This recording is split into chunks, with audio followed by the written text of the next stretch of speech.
Eu quero chamar aqui, meus irmãos, o pastor Felipe Cota, vai trazer a palavra para nós hoje. Irmãos, o pastor Felipe, eu tenho grande carinho por ele. Ele foi meu professor quando eu tinha 15 anos na escola dominical, mas ele não é tão velho assim, ele era nem tão novo, mas ele que era professor muito jovem, né, quando eu era ainda também um jovem, mais jovem do que sou, provavelmente vocês acham até que eu sou mais jovem do que eu sou, que eu tenho cara de mais novo ainda, mas o Felipe, ele tem servido a igreja do Senhor já por tantos anos, né, casado com a Thalita, pai de 4 filhos, louvado seja Deus, e ele depois foi também meu professor no seminário Reverendo Nenoel Nicodemo Zeller, né, um nome muito fácil de você lembrar aí, mas ele é capelão, serve como capelão lá no seminário hoje, foi meu professor lá de teologia sistemática, né, um dos melhores professores que eu tive, louvado seja Deus por isso, e ele vai estar trazendo a palavra do Senhor hoje para nós. Então você que é crente no Senhor Jesus, estenda sua mão para cá, nós vamos orar por ele e orar por esse momento. Senhor, nós queremos te agradecer, Pai, porque o Senhor tem sustentado a vida do pastor Felipe e sua família. Queremos clamar ao Senhor, Deus, que ele possa ser aqui um servo fiel do Senhor, proclamando o teu evangelho, a tua palavra poderosa para transformar as nossas vidas. Nós pedimos ao Senhor, Deus, que o Senhor o abençoe com graça, com sabedoria, com unção do alto, e nós pedimos ao Senhor que fale aos nossos corações nessa manhã, Pai, que nós sejamos governados pela Tua verdade, transformados pelo Teu Espírito, e que assim, Deus, o encontro com a Sua palavra possa vir a trazer frutos na nossa vida. E nós pedimos que o Senhor renove o pastor Felipe, que o Senhor dê a ele graça, que o Senhor dê a ele vigor para ainda pregar a Tua palavra por muitos e muitos anos. Assim oramos em nome de Jesus. Amém. O Senhor te abençoe. Bom dia, meus queridos irmãos. Que alegria estar aqui, conhecer cada um de vocês, conhecer essa igreja. Quando a gente é apresentado assim, avisando que a gente foi professor de escola dominical, quando o pastor da igreja era adolescente, você já começa a se sentir um pouco mais velho na vida, né? Isso faz parte. Muito bem, meu nome é Felipe, então, como foi apresentado. Eu sou pastor também na Igreja Presbiteriana Itatiaia, mas a maior parte do tempo hoje eu tenho dedicado também a ser capelão no seminário aqui de Belo Horizonte, Seminário Presbiteriano, RDNE, para ficar mais fácil memorizar. E sou casado com a Thalita, meus 4 filhos, Sofia, Samuel, Lucas e Pedro. Eles estariam aqui conosco, mas Thalita tinha escala para dar aulas na escola dominical, na nossa igreja, então não tinha como a gente se dividir. Então ela carregou os meninos todos e eu vim sozinha de Uber mesmo para ficar um pouco mais fácil. Muito bem, mas nós viemos aqui para ouvir juntos a palavra do Senhor, é isso que nós vamos fazer. Abra sua Bíblia comigo, por favor, em Filipenses capítulo de número 1, verso de número 9.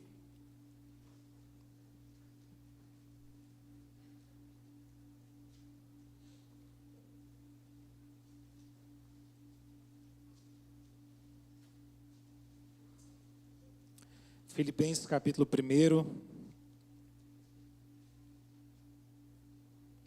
versículo de número 9.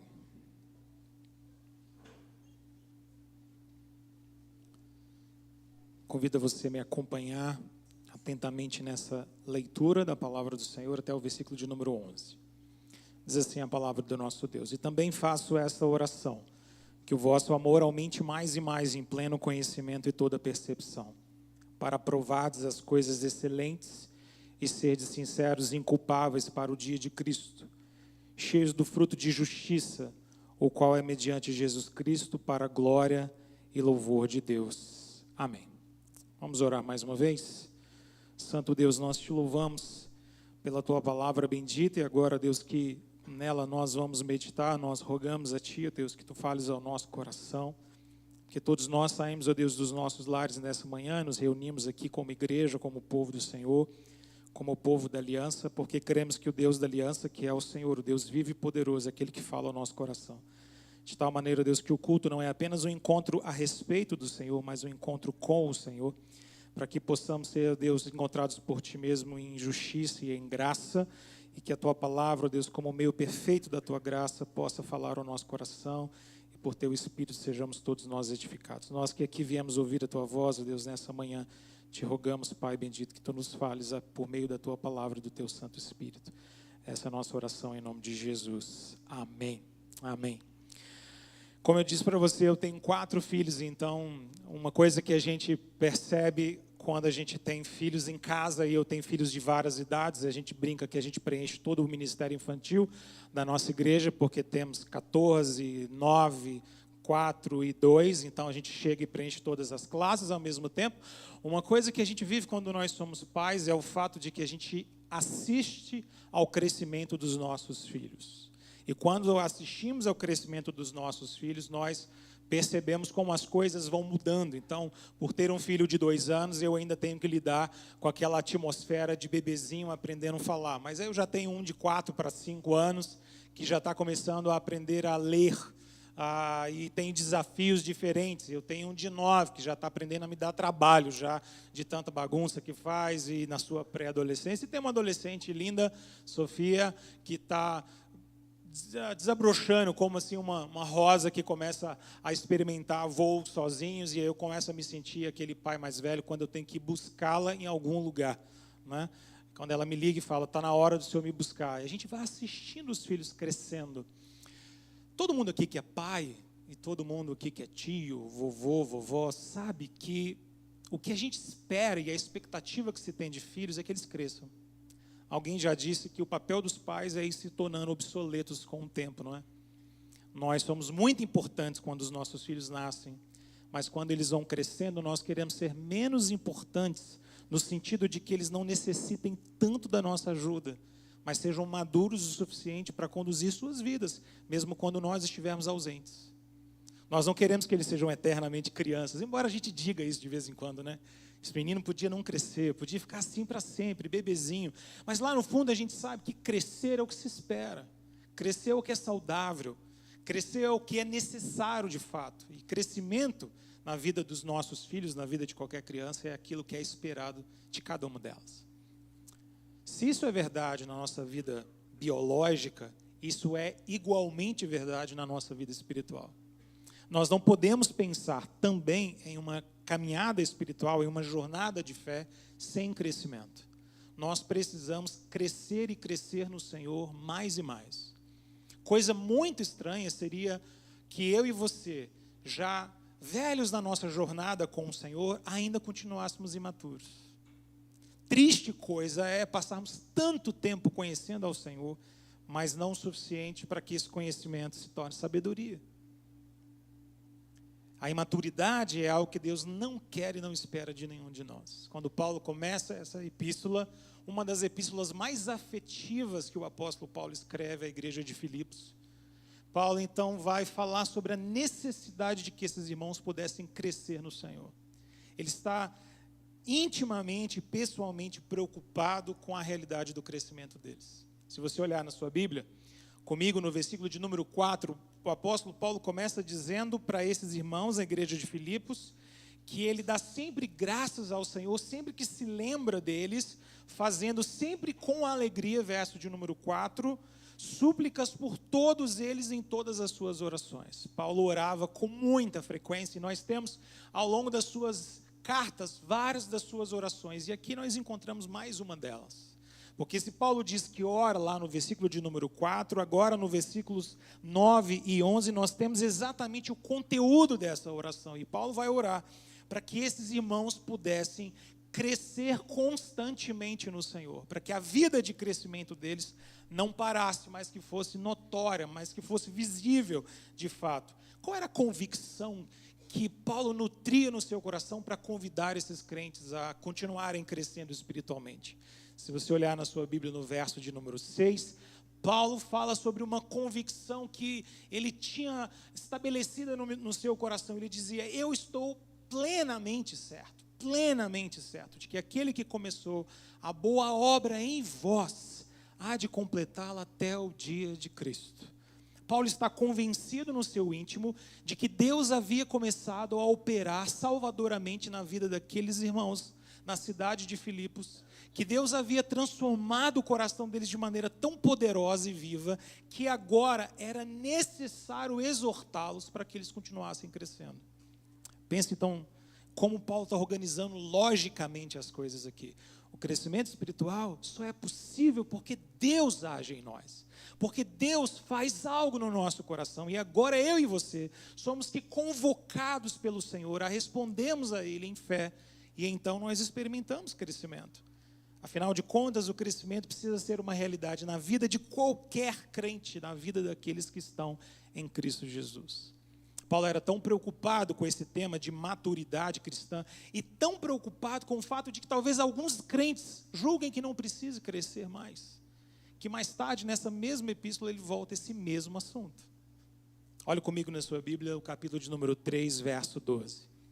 Talvez no meio da igreja existissem pessoas que pensassem: será que eu preciso crescer mais na fé? Será que eu já não sou maduro o bastante? Será que eu já não alcancei o suficiente na minha vida de fé? Será que ainda faz sentido ter que crescer e crescer e crescer? E Paulo diz no capítulo 3, verso de número 12, falando a respeito de si mesmo: não que eu tenha já recebido ou obtido a perfeição, mas eu prossigo para conquistar aquilo para o que também fui conquistado por Cristo Jesus. Irmãos, quanto a mim, não julgo havê-lo alcançado, mas uma coisa eu faço: esquecendo-me das coisas que para trás ficam e avançando para as que diante de mim estão, eu prossigo para o alvo, para o prêmio da soberana vocação de Deus em Cristo Jesus. Paulo está dizendo então para aqueles irmãos, com a sua própria experiência: eu não alcancei a perfeição. Nenhum de nós alcançou a perfeição. Então, uma coisa só nós precisamos fazer: avançar. Deixar as coisas que ficam para trás, avançar para aquelas que diante de nós estão e crescermos dia após dia no Senhor. E é por isso então que no versículo de número 9 a 11 ele diz: e também faço essa oração.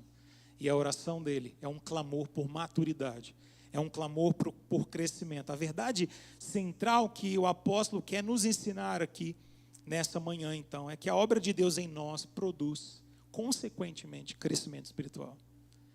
Todas as vezes que Deus opera salvadoramente na vida de alguém, essa ação de Deus vai resultar em crescimento espiritual.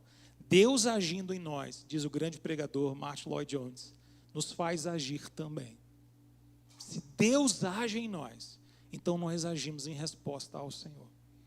Agora, o que é maravilhoso nessa oração do apóstolo Paulo é que esse crescimento envolve algumas marcas, como se essas marcas fossem elos de uma corrente dourada que marca o nosso crescimento. Eu queria caminhar por elas brevemente nessa manhã com você. Olha comigo então para o versículo de número 9, aqui nós encontramos a primeira dessas marcas. E também faço essa oração: que o vosso amor aumente mais e mais. A primeira marca, o primeiro elo dessa corrente do nosso crescimento é o amor.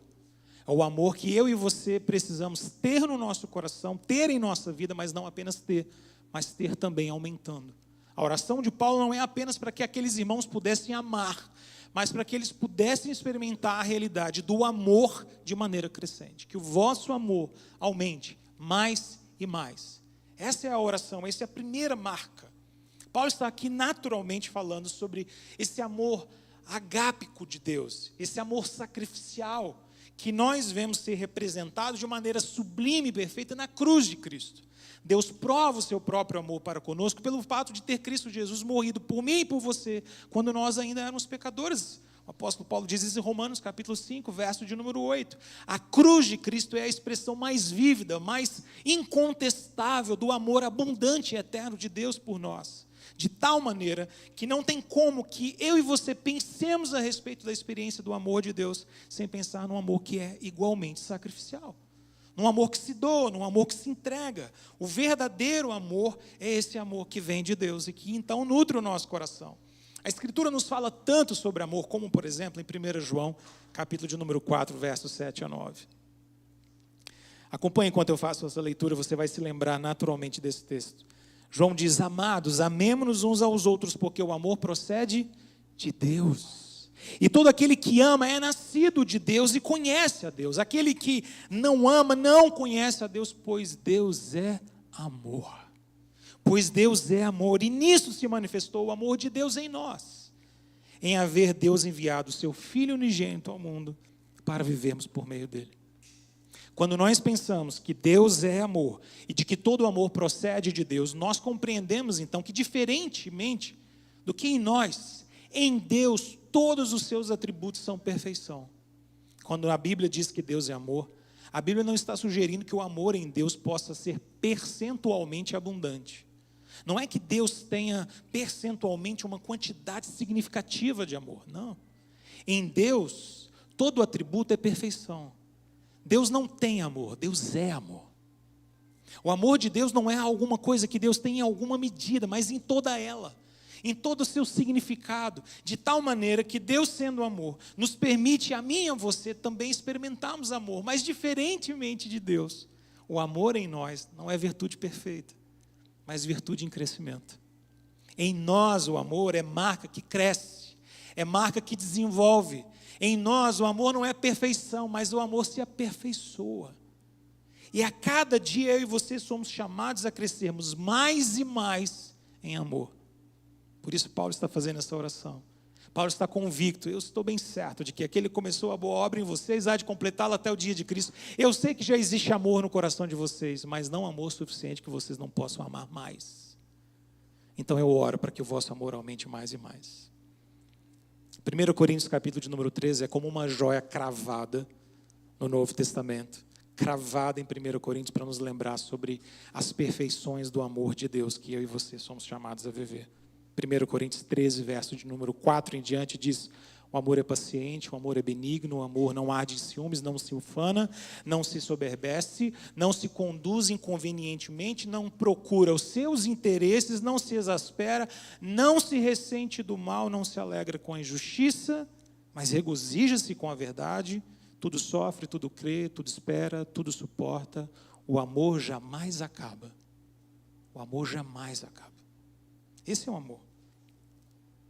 O apóstolo Paulo então está orando por aquela igreja em Filipos e orando por mim e por você, porque a intenção de Deus, é o propósito de Deus que eu e você possamos crescer espiritualmente, porque a obra de Deus, uma vez operada em nós, nos permite crescer dia após dia. E a primeira marca que eu e você precisamos desenvolver é o amor crescente no nosso coração. Mas além disso, olha comigo de novo na sua Bíblia, o mesmo versículo de número 9. Paulo continua dizendo: e também faço essa oração, que o vosso amor aumente mais e mais, em pleno conhecimento. Se o amor é o primeiro desses elos, o entendimento é o segundo deles. É o segundo elo, é a segunda marca. Paulo fala aqui sobre um pleno conhecimento, sobre um entendimento, sobre uma abundante compreensão da nossa mente.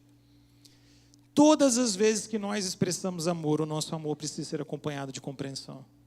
Um amor sem compreensão pode ser um amor vago, um amor apenas sentimentalista, um amor imprudente. O amor precisa ser acompanhado de conhecimento, e não apenas de qualquer conhecimento, mas de pleno conhecimento. Paulo aqui está falando sobre um conhecimento real, verdadeiro, significativo. Certo comentarista diz que esse é um conhecimento amadurecido, espiritual. A ideia do apóstolo Paulo é que eu e você cresçamos em amor, mas que o nosso amor cresça também em compreensão e entendimento, em capacidade de compreender as coisas de maneira adequada, porque o verdadeiro amor envolve conhecimento também. É maravilhoso como nas Escrituras, conhecimento e amor são duas coisas que andam juntas. Deixa-me provar isso biblicamente para você com João capítulo 14. João 14, versos 15, verso 21, diz o seguinte: o próprio Senhor Jesus dizendo: se me amais, guardareis os meus mandamentos. Se me amais, guardareis os meus mandamentos. Ou no versículo de número 21, aquele que tem os meus mandamentos e os guarda, esse é o que me ama. E aquele que me ama será amado por meu Pai, e eu também o amarei e me manifestarei a Ele. Perceba como então é natural para o Senhor Jesus nos ensinar que a verdadeira prova do amor é a obediência de mandamentos que nós conhecemos. De mandamentos que nós conhecemos. Guardar os mandamentos, conhecer os mandamentos. Nós guardamos a lei do Senhor no nosso coração para não pecarmos contra Ele. Nós conhecemos a lei do Senhor para que façamos a vontade dEle. E o povo do Senhor sempre padeceu e sempre padecerá quando lhes falta conhecimento. Quando lhes falta conhecimento. O amor, então, precisa crescer mais e mais. Esse é o início da oração do apóstolo Paulo. Em intensidade, mas deve crescer também em conhecimento, para que nós tenhamos uma percepção madura sobre todas as coisas diante do Senhor. Eu não sei se isso ficou claro já para você, mas o nosso amor precisa conhecer, porque a maneira precisa crescer em conhecimento, porque a maneira como nós amamos mais é quando conhecemos mais.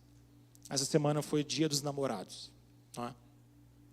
E eu acredito que todo mundo aqui que é namorado postou uma fotinha nesse dia. Bom, eu também postei, comemorando 20 anos de Dia dos Namorados com a minha esposa, Thalita. 20 anos. E uma coisa maravilhosa de poder celebrar esses 20 anos é porque eu percebo que quanto mais eu a conheço, mais eu a posso amar. Porque amor e conhecimento estão atrelados e vinculados. Nós conhecemos aquilo que amamos e amamos à medida que conhecemos. Paulo está dizendo para nós que o nosso amor precisa aumentar, mas ele não pode aumentar sem que aumente também o nosso conhecimento. Amamos mais a Deus quando nós o conhecemos mais. Amamos mais uns aos outros quando conhecemos mais as imperfeições do nosso coração. Estamos dispostos a lutar contra elas em serviço aos nossos irmãos. Amor envolve também conhecimento. E assim deve ser o nosso crescimento. O conhecimento profundo de Deus fortalece, instrui, direciona o nosso amor. E essa é uma dessas marcas, então, que nós precisamos ter nessa sequência. Mas veja, o apóstolo Paulo, eu disse para você, vai nos dizer aqui sobre marcas. É como se fosse um crescendo. Ele fala sobre o amor, agora ele fala sobre o conhecimento. Mas volte os seus olhos de novo para os versículos 9 e 10, e agora ele vai nos falar sobre o discernimento. Também faço essa oração, que o vosso amor aumente mais e mais, em pleno conhecimento e em toda percepção, para provardes as coisas excelentes. Para provardes as coisas excelentes. A gente poderia chamar essa terceira marca, ou esse terceiro elo nessa corrente do nosso crescimento de discernimento. Conhecimento precisa nos levar a ter discernimento sobre as coisas. Ele nos exorta, então, aqui, a crescermos mais e mais em amor, e esse amor com entendimento, mas o entendimento que produz em nós a percepção adequada sobre as coisas, produz em nós uma compreensão sábia. John MacArthur, grande pregador norte-americano, batista reformado, que nos deixou não muito tempo atrás, ele dizia: discernimento é o entendimento e a apreciação do conhecimento real de Deus que produz vida santa. Deixa-me repetir isso. Discernimento é o entendimento e a apreciação do conhecimento real de Deus que produz vida santa. Muito nos enganamos quando nós pensamos que conhecimento é sinônimo de sabedoria. Alguém pode ter muito conhecimento, ter pouquíssima sabedoria. Alguém pode ter pouco conhecimento e, fazendo muito uso do conhecimento que tem, ter muita sabedoria. O que Paulo está nos dizendo é que o nosso amor precisa aumentar mais e mais em pleno conhecimento, mas também em toda percepção. Porque toda percepção aqui tem a ver com esse entendimento moral que nós temos sobre a vida e sobre as coisas. Não é apenas saber algo, mas saber qual o sentido daquilo, qual é o proveito daquilo, se aquelas coisas edificam, se aquelas coisas valem a pena. É interessante porque Paulo usa aqui uma expressão muito interessante. Ele diz: para que vocês cresçam em toda percepção, início do verso de número 10, para aprovardes as coisas excelentes. Para aprovardes as coisas excelentes. Em língua portuguesa nós temos uma palavra não tão usual, que é a palavra adiáfora. Já ouviu essa palavra em algum lugar? A gente normalmente usa a palavra adiáfora em língua portuguesa para a gente falar sobre temas que não são tão importantes assim, pelos quais valeria a pena a gente brigar. Então, quando a gente fala, por exemplo, sobre diferenças denominacionais, a gente pode dizer: olha, existem algumas diferenças denominacionais que são adiáfora. Elas são secundárias. Nós somos irmãos em Cristo, mesmo que a gente possa ter algumas pequenas diferenças. Adiáforas. Paulo usa uma palavra aqui que é o contrário de adiáfora. É como se fosse a palavra dífora. Por que eu estou te dizendo isso? Porque essa palavra significa coisas que carregam peso. A diáfora são coisas que não carregam tanto peso assim. Então, por elas, a gente não deveria gastar tanto tempo discordando, brigando, debatendo. A gente pode gastar menos tempo. Mas existem coisas que carregam muito peso e muito valor. Na sua Bíblia, ou pelo menos na minha versão, revista atualizada, está traduzido como coisas excelentes. Paulo está dizendo então, preste atenção na lógica dele aqui, que eu e você precisamos de um amor que aumenta mais e mais, em pleno conhecimento, com toda a percepção, para que nós sejamos capazes de discernir na vida aquilo que vale o nosso trabalho, aquilo que vale o nosso empenho, aquilo que vale o nosso investimento, aquilo que vale o nosso tempo, aquilo que vale a nossa dedicação. O apóstolo Paulo, escrevendo uma outra carta no mesmo contexto, as cartas da prisão, da qual Filipenses faz parte, ele diz à igreja de Éfeso, no capítulo 5, verso 15, vede prudentemente como andais. Vede prudentemente como andais, não como necios, e sim como sábios, remindo o tempo porque os dias são maus. Remindo o tempo porque os dias são maus. Por essa razão, não vos torneis insensatos, mas procurai compreender qual é a vontade do Senhor. A exortação do apóstolo Paulo à igreja de Éfeso é muito semelhante a essa exortação. Eu e você precisamos crescer em amor, em conhecimento, mas também em percepção, para que sejamos capazes de discernir aquilo que é excelente daquilo que não é excelente. Às vezes eu e você gastamos o pouco tempo que temos com aquilo que não é excelente. E aí dizemos que não temos tempo para aquilo que é excelente. Às vezes a nossa falta de prioridade pode ser também falta de percepção. Do tempo que a gente gasta com aquilo que a gente não deveria gastar. Do tempo que a gente desperdiça com aquilo que é secundário. Com aquilo que não carrega nenhum valor. A diáfora. E deixamos de lado aquilo que carrega imenso valor. Aquilo que é excelente. Que deveria ocupar espaço na minha vida e na sua vida. Deixe-me citar de novo. O grande pregador em inglês, Martin Lloyd Jones. Ele dizia, a arte geral da vida é a arte de saber aquilo que a gente precisa abandonar. A arte geral da vida é saber aquilo que a gente precisa abandonar. Muitas vezes na vida, nós estamos diante de 1, 2, 3, 4, 5, 10 opções. E a arte geral da vida é saber dizer, não quero isso, quero aquilo. Toda decisão envolve uma cisão. Toda decisão envolve um corte. Eu tenho que deixar algo de lado. Aquilo que eu julgo não ser excelente, para que eu possa ficar com aquilo que é excelente. Espiritualmente isso é totalmente verdadeiro. Eu e você somos chamados a discernir nessa vida aquilo que vale de fato a vida que nós temos diante do Senhor. Crescer em amor, crescer em compreensão ou entendimento, crescer também em discernimento. Mas além disso, olhe de novo na sua Bíblia, versos 9 e 10. Também faço essa oração. E a minha ideia é que você memorize essa oração até o final dessa mensagem.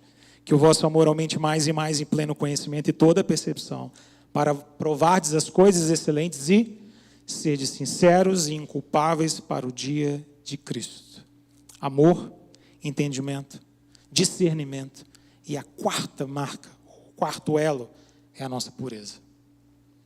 É a pureza espiritual. Veja como as coisas se completam e se conectam aqui de uma maneira muito perfeita, tendo discernimento para aprovar aquilo que é excelente, daquilo que não é excelente, daquilo que é secundário. Eu e você somos como que habilitados a vivermos essa vida diante de Deus de maneira sincera, de maneira inculpável.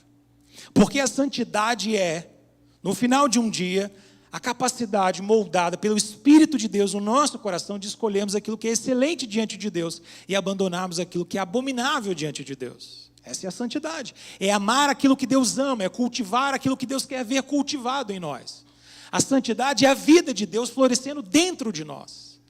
E à medida que temos discernimento espiritual treinado para resistir, para dizer não, para deixar de lado aquilo que não é excelente, nós nos tornamos diante do Senhor, então, sinceros, puros, com intenções más esvaziadas do nosso coração, nos tornamos inculpáveis, não no sentido de sermos perfeitos, Paulo já disse no capítulo de número 3, eu não alcancei a perfeição, mas inculpáveis no sentido de não sermos encontrados como pessoas falhas, insistentes no erro, passíveis de culpa e de acusação.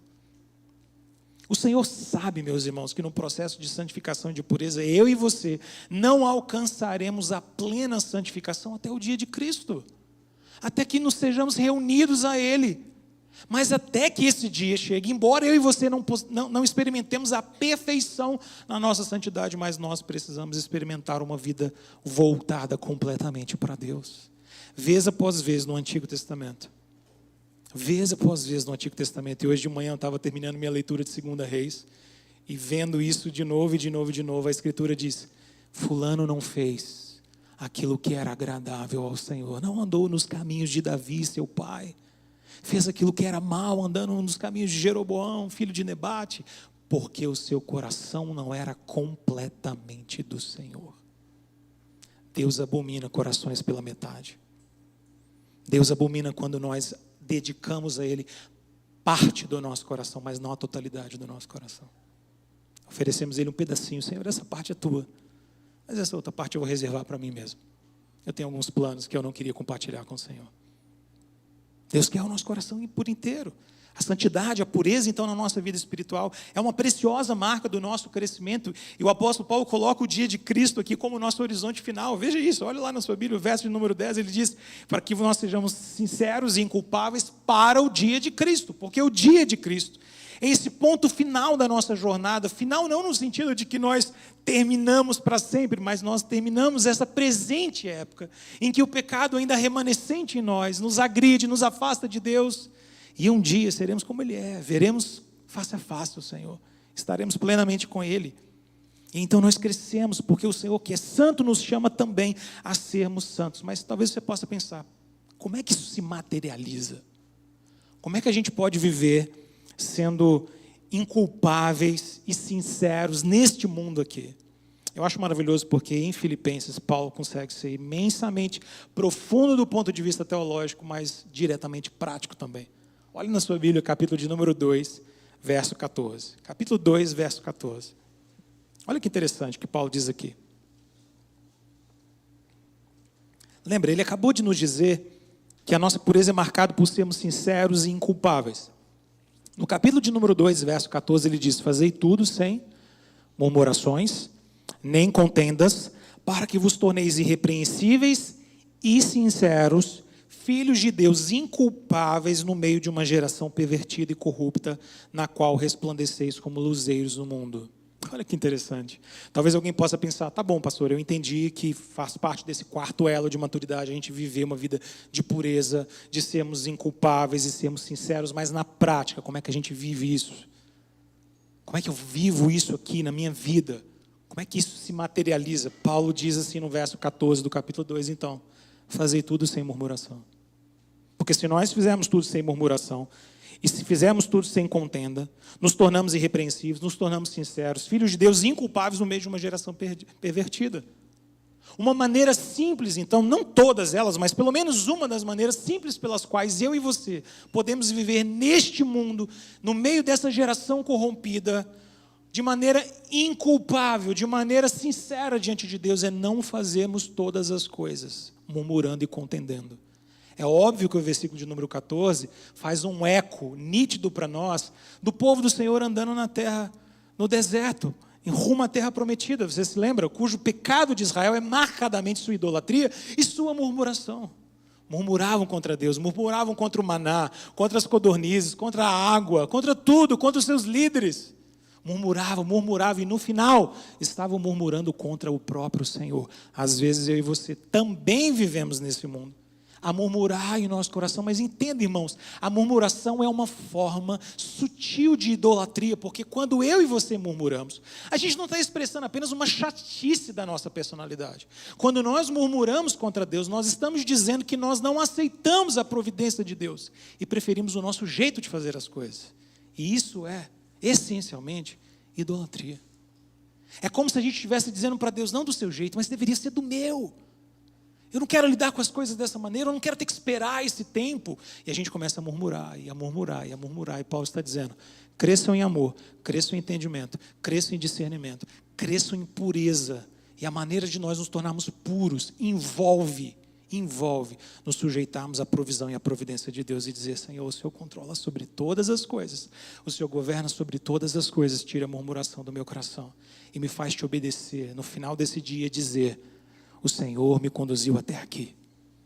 Em paz me deito, logo pego no sono, porque só tu, Senhor, me faz repousar seguro. Esse deve ser o nosso coração, assim deve ser o nosso coração.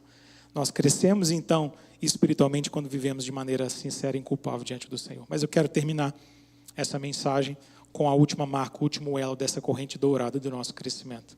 Paulo diz, verso de número 9, também faço essa oração, que o vosso amor aumente mais e mais, em pleno conhecimento, toda percepção, para provardes as coisas excelentes e serem sinceros e inculpáveis para o dia de Cristo. Verso de número 11 agora. Cheios do fruto de justiça, o qual é mediante Jesus Cristo, para a glória e louvor de Deus. A quinta marca é que eu e você possamos experimentar na nossa vida frutos de justiça. O crescimento em amor, em entendimento, em percepção, em pureza, nos leva a uma vida frutificadora. Não tem como ser diferente. Porque se eu e você crescemos e crescermos todos os dias em amor, entendimento, em discernimento, em pureza, irmãos, nós vamos em Cristo Jesus frutificar. Frutificar. Porque nós somos como que ramos de uma videira, e essa videira é o Senhor Jesus. O Senhor Jesus é a videira. Ele diz lá em João capítulo 15, verso 5, quem permanece em mim e eu nele, esse dá muito fruto, porque sem mim nada podeis fazer. A nossa permanência na videira verdadeira, que é Cristo Jesus, nos leva inevitavelmente, ou melhor dizendo, consequentemente, a produzir fruto. Não há possibilidade de ser ramo verdadeiro na videira verdadeira e não produzir fruto. Se nós estamos nele, nós vamos frutificar. É curioso porque aqui Paulo diz que nós precisamos ser cheios de fruto de justiça. E a expressão fruto de justiça, pelo menos na minha mente, me faz lembrar uma outra expressão muito comum nas Escrituras e nos faz lembrar porque elas estão intimamente conectadas. Gálatas 5, verso 22, que nos fala não sobre o fruto de justiça, mas o fruto do Espírito. Fruto de justiça, fruto do Espírito. É a mesma coisa. É o fruto que o Espírito de Deus produz em nós, mediante a justiça de Cristo, que foi imputada a mim e a você, por meio da fé. E uma vez que nós temos uma fé verdadeira, que nos faz abraçar Cristo, e Cristo se torna nosso, então eu e você experimentamos, como Paulo diz em Gálatas 5, o amor, a alegria, a paz, a longanimidade, a benignidade, a bondade, a fidelidade, a mansidão, o domínio próprio. Essas coisas são em nós produzidas pelo Espírito de Deus, porque Ele que nos transforma e nos regenera no mais íntimo do nosso ser, agora nos conduz a crescimento também. Eu e você podemos ter hábitos transformados, eu e você podemos ter virtudes cultivadas, porque Ele moldou o nosso coração para isso. Aquele que nos redimiu, aquele que nos salvou, aquele que começou a operar a boa obra em nós, é o mesmo Senhor que nos leva, então, dia após dia, a crescermos nele. Nós crescemos em amor, crescemos em entendimento, crescemos em discernimento, crescemos em pureza, crescemos à medida que temos frutos. Não nossos, mas por meio de Cristo Jesus, para a glória do próprio Deus e louvor do seu próprio nome. A oração de Paulo pela igreja de Filipos expressa o querer de Deus para todos nós, para todos os crentes, em todas as épocas. O querer de Deus é que eu e você não apenas tenhamos um dia conhecido o Senhor Jesus, experimentado uma transformação, mas que dia após dia eu e você cresçamos naquele que é o cabeça, Cristo Jesus. A vida da igreja é sobre isso. Os nossos encontros são sobre isso. O culto que nós prestamos ao Senhor é sobre crescimento. Nossa escola dominical, nossos trabalhos com crianças, com adolescentes, com todas as idades, é para que nós possamos crescer, crescer, crescer. Qual é o nosso padrão final? Qual é a nossa medida perfeita? Cristo Jesus. Ele é o varão perfeito, Ele é a medida. É nele que nós encontramos a estatura da perfeição. Então, até que cheguemos lá, nenhum de nós pode dizer, eu já cresci o bastante. Eu já cresci o bastante. Paulo diz à igreja da Galácia, lá no capítulo 4, verso de número 19, ele diz algo que eu queria terminar com as palavras dele. Ele dizia o seguinte: meus filhos, por quem de novo sofro dores de parto, até que Cristo seja formado em vós. A pergunta então, até quando nós devemos buscar crescimento no Senhor? Até que Cristo seja formado em nós. O crescimento espiritual dos crentes e até o dia de Cristo é por meio de Cristo e é para a glória de Cristo. Que Deus nos capacite, nos conduza, a mim e a você, nesse crescimento constante na nossa jornada de fé, em nome de Jesus. Vamos orar por isso? Santo Deus, nós somos teus filhos, ó Pai, e não há nada que alegra mais o coração de um pai do que ver os seus filhos crescendo. Teu apóstolo diz que nada o alegrava mais do que saber que os filhos andam na justiça e em retidão. E nós queremos, se isso é verdade sobre o nosso coração tão falho, imaginamos, ó Deus, o teu coração que é perfeito.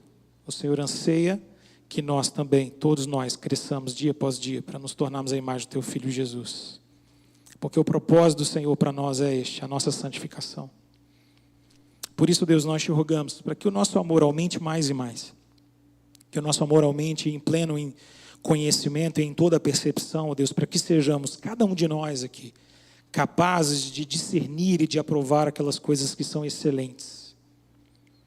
Ó Deus, e que aprovando essas coisas que são excelentes, possamos viver, ó Deus, de maneira sincera, inculpável, no meio da geração pervertida em que estamos. Frutificando, Deus, o fruto de justiça, mediante o Senhor Jesus, para a glória do teu santo nome. Capacita-nos, ó Deus, a que experimentemos todos nós, em larga medida, esse crescimento. E que à medida que os dias se passem, meses e anos, o nosso coração cresça também no Senhor em maturidade e graça. Essa é a nossa oração em nome de Jesus. Amém. Amém. Queridos, Deus abençoe você nessa manhã, com graça e bondade em nome de Jesus. Obrigado, pastor, pela palavra. E meus